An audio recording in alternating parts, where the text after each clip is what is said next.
In the wake of the Har Nof tragedy, our thoughts are focused on the situation in Israel. Obviously, there's an ongoing problem of terrorism, and there's a big issue in terms of dealing with the Arabs who live within the state of Israel, many of whom enjoy the benefits of citizenship. There's a new law that's being considered, and that is whether Israel should legally, officially pass a law defining itself as a Jewish state, which is something that many people would sort of take for granted, obviously, that isn't it a Jewish state? The answer is no, it's not defined legally as a Jewish state. And people say, well, wouldn't that be in conflict with the fact that Israel is a democracy and that it extends full-fledged rights to all of its citizens, many of whom are not Jewish? It seems to me that it's very, very important that Israel take a stand on this issue. And our entire right to the land, any Israeli, what is the basis for asserting a right to a land which we may have inhabited a few thousand years ago, but we're in exile for so many years? What right do we have to come back and reclaim it? It's based upon the fact that in the Torah, God promises, God declares that this land has been given, has been bequeathed to the Jewish people for all time. And even though they be in exile, when the time comes, they shall return, the right of return. If that's the case, then how can you deny that it's a Jewish state?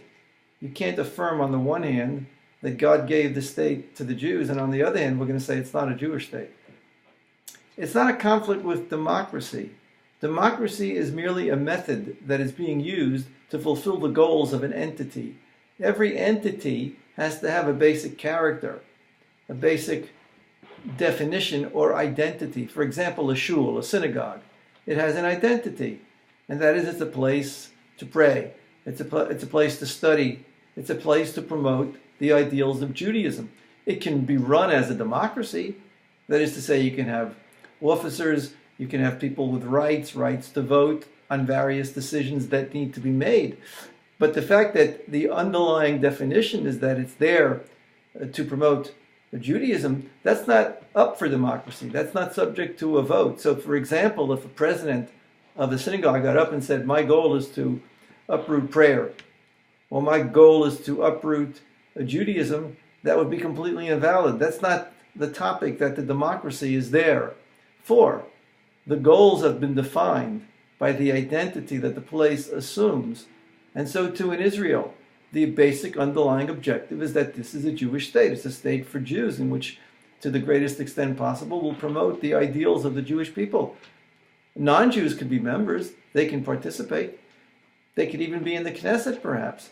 But that's only if they subscribe to loyalty.